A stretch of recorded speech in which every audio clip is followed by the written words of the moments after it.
And he'll go. I'm good. Yeah, he's going for it. Ready? Let's see it. Oh. Now, is there a worse feeling in golf than hitting a shank? Now, it's not clickbait. This is not a clickbait video to say that you'll never hit a shank again, because the facts are we're going to be talking about shanking in this video. James Ruth in the house. He's going to be helping us out with some ideas that he's kind of got around why shanking happens and how we can fix it. It's not really a word that we like to talk about, is it? No, it's every amateur's worst kind of nightmare, the dreaded sort of shanks. And it's a weird one because when you hit one, you seem to get a repeat and they seem to keep coming and coming and coming and coming. Like to hear down in the comments. If you're live to this video, make sure you pop down in the comments, ask any questions. We're going to go through a process today of making sure that we get our information out to you guys, and then we're going to open up the floor to answer any questions that you've got. So please don't hesitate. If you're somebody that shanks the ball, I'd like to hear down in the comments, are you one of those? So hand up, or yes, that's me. And then I want you to comment at the end as well to tell us that maybe there's one area of what we've talked about that covers what you are when it comes to a shanker. Yeah. Because there's a number of shankers out there, isn't there? Yeah, and a number of different ways. Like I say, most people think it's just from coming over the top, but it's not. So I am touch wood. I'm not somebody that is necessarily falls into that category of shanking. I have in the past, when just by warming up, yeah, something simple like just getting into the net, and I might just ping one off the first shot into the net, and I'm like, ooh, kind of got to shake it out a little bit and and get myself more into the swing. You know, get my speed up, get all that body moving a little bit quicker. Let's go into it then. Tell us, well, what is a shank? What is a shank? A shank. Well, you can get a toe shank, but predominantly... Okay, we'll come to that one in a moment, but what is the main focus? Predominantly a shank is when the ball comes out of the hosel as it meets the face and it's there. A lot of people think it's, you know, they'll say, oh, my club face was open there. It realistically wasn't. It was just that the ball is coming out of this part of the club here and just shooting straight off to the right. And you get a horrible sensation through your hands. And also you get some shots that look like a top, but they're even more out of the hosel coming out there, and they just go squirting straight along the floor. People think they've topped it, but realistically it's actually coming right out of the hosel there. So when I was head pro at another golf club, I had this this gentleman that came into me for a lesson, and he basically said, nobody has ever been able to cure my shanks. Right. He's just going through all these different pros, okay? Yeah. Nobody's been able to cure my shanks. And what the sense, when he stood up to hit the ball, the first, like, I was standing basically opposite him here, okay? So I was looking in face on. And he nearly caught my leg as it came off the club face, and it went straight into the wall of the studio that we were in. He said, there you go, there it is. There's the shank. And the facts are that he wasn't actually shanking it. He was catching it so far out of the toe that it was just skimming off the side of the club face and then shooting straight off to the right-hand side. What you're going to, and this is really important, that you get a better understanding of identifying where you're actually getting it off the club face, because the club face the shots can lie to you a little bit. He's a perfect example of someone that has been fighting a shank, what he feels is a shank, his whole life, or his golfing life, whereas actually he's just been hitting out the toe. And you know, he's trying to work on things to move it further away, and he's getting worse and worse and worse, and his confidence is dropping and things like that. So there are also people that shank in bunkers. Yeah. We see that, don't we? I had one this morning. You probably during a lesson. And there is a really good thing that you can do, and we've done this because if you may have seen a bunker lesson that I had of James, which we reverted ourselves back from years gone by. And it was about giving yourself more room, more space in the bunker, give yourself a little bit more freedom in the bunker to be able to swing that club through. What happens with people, golfers, is when we get anxious, especially in a bunker, we clam up, and we start to get closer and closer and closer to the ball. You see people that have struggle with their putting, they get closer and closer and closer to the ball. That happens in bunkers as well. Yeah. And so a reference point for lots of golfers out there, okay, and the sand will highlight this on your club. So if you grab your sand wedge, the club that you hit a lot of your bunker shots with, you'll have a little look, and down in the corner of the club face there, so where the club goes into the hosel area here, you'll see loads of lines or scuff marks in the corner that run up, almost up this part of the club. That is a good indicator that you are someone that catches a lot of your shots in that area in a bunker. Okay, for those of you, or for those of us that play, you know, I've got my wedge here, which I've hit a number of bunker shots. Okay, are you seeing anything in that corner there of a hint of a scuff up into this area up here?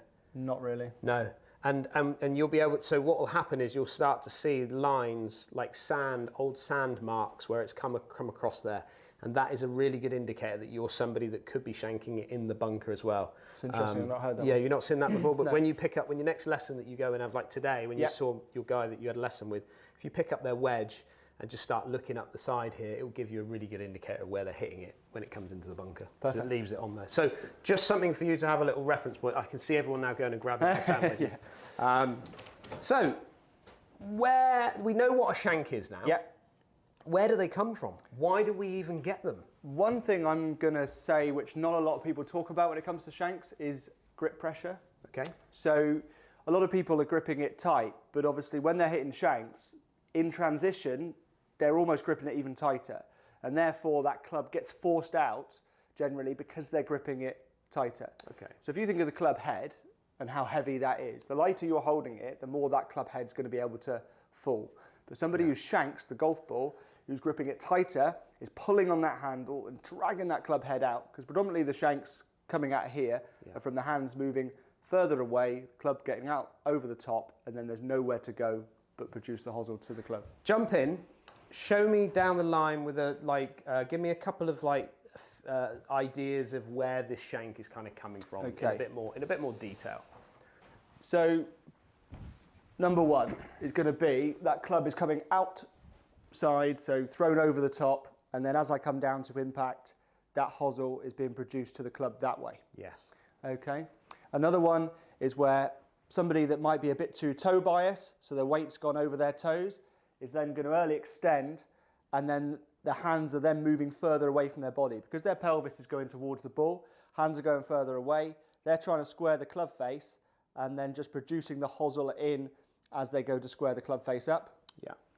And then thirdly, you'll see somebody that leans back, gets behind the ball, they're going to come in with quite an open face, and therefore shank it that way as well. So that's the sort of three most common that I would see. George, can you pop that on the front angle as well, just so we can see a reference point from there? Just go through those three again, just so people can see it kind of from the front angle as well there, James. So therefore that club's getting thrown out that way, so you're coming over the top and producing the hosel in there.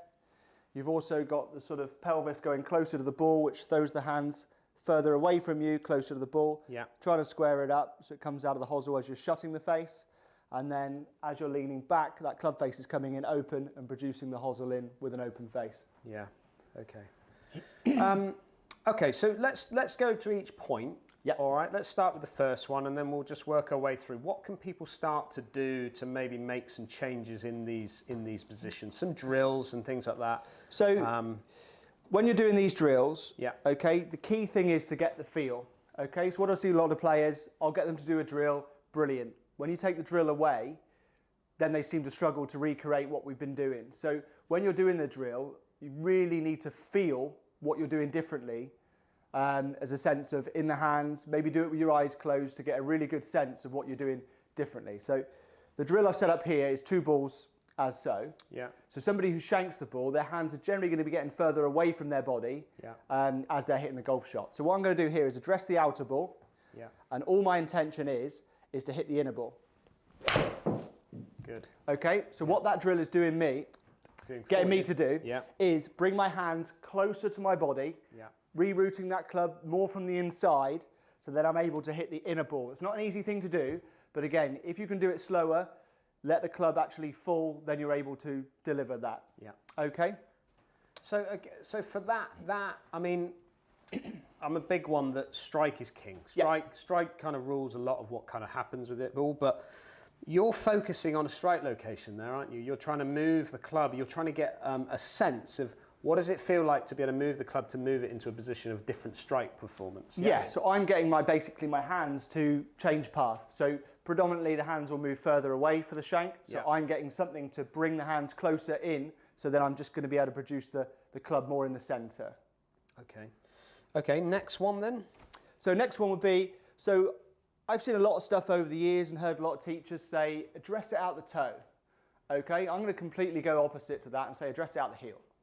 All right, so addressing out the toe for me, all that does is try and move your path more out to in to get out the centre. So if I address it out the heel, like that, and again, make a swing and just try and strike it out of the centre or even the toe. Yeah. Then similar again, that's another feel to bring that club head more from the inside, hands closer to my body on the way down. Yeah, okay.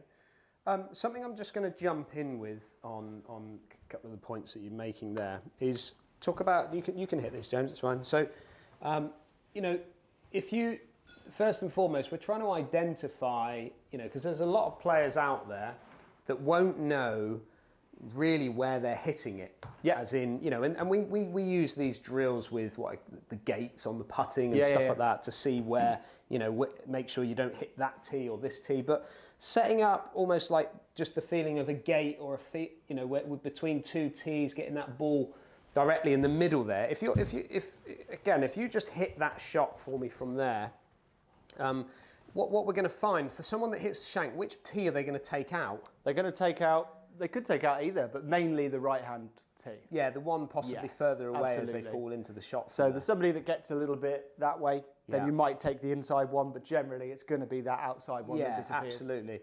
And a sense, so a feeling of where they strike it in the face is an important factor as well, isn't it? Absolutely. Getting the sense of where that is. So just out of curiosity here, what I thought about doing is maybe you can set these tees up wherever you want, really, but really what you're trying to do is get the sense of, certainly for those players that come from this way, out across you, they could probably look at trying to take out that inner tee as well. Yeah, absolutely. You know, so you get a sense of actually hitting the inner tee as opposed to hitting the outer tee. Yeah. So again, if I address up at the centre, all I'm going to do is concentrate on hitting that inner tee. Yeah.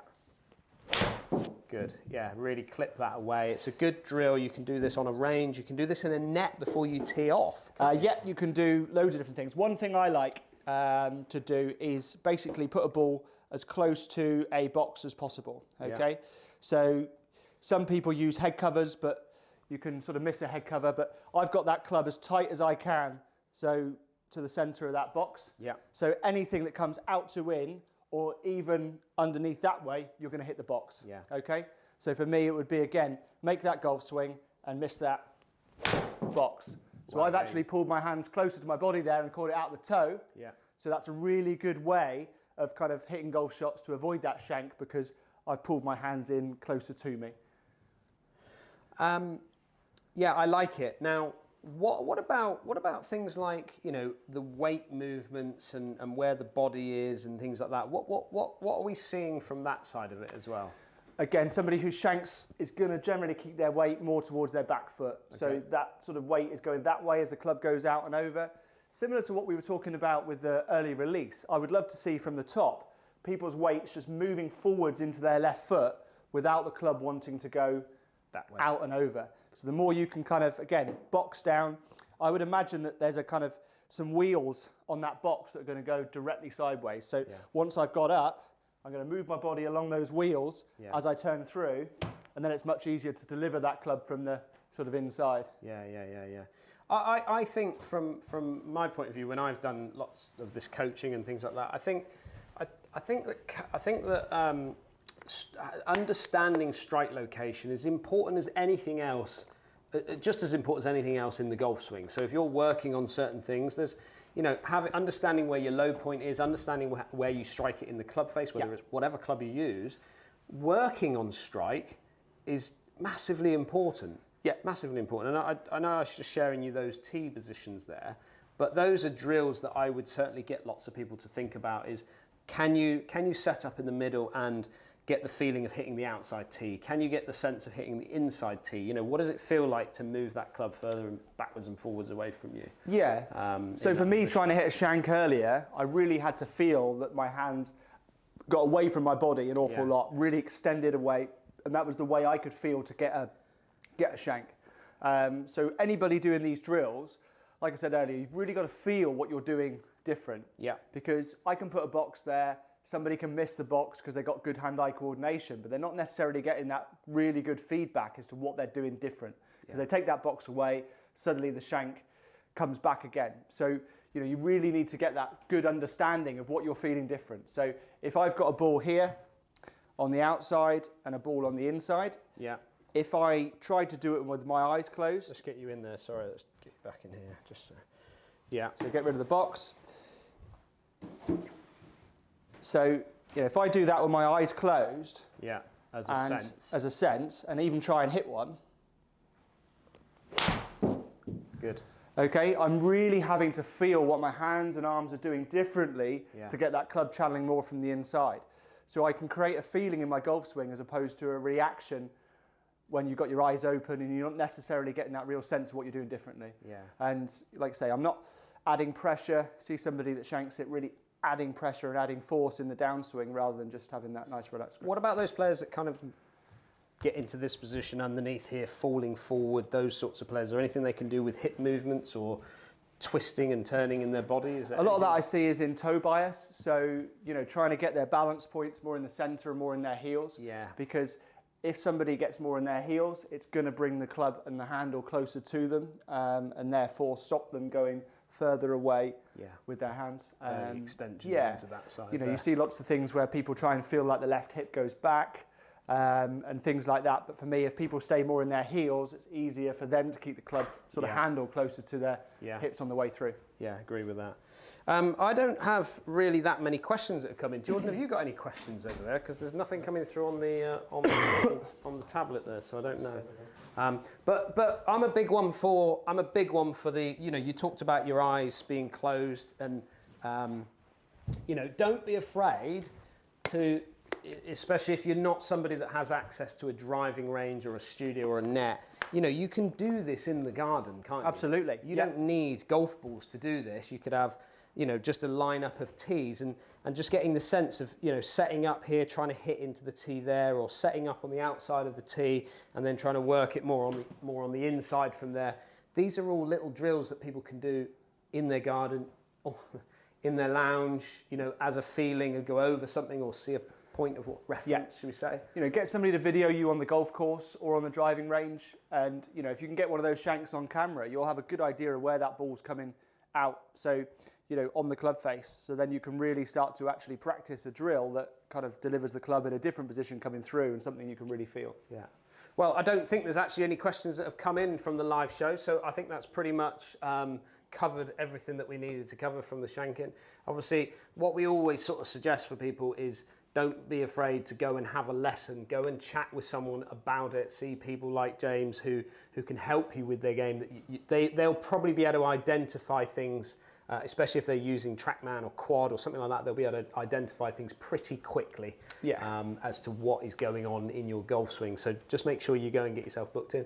I don't think there's anything else to report on shanks, is there? No, thank God. Let's just get away from them as quickly as possible.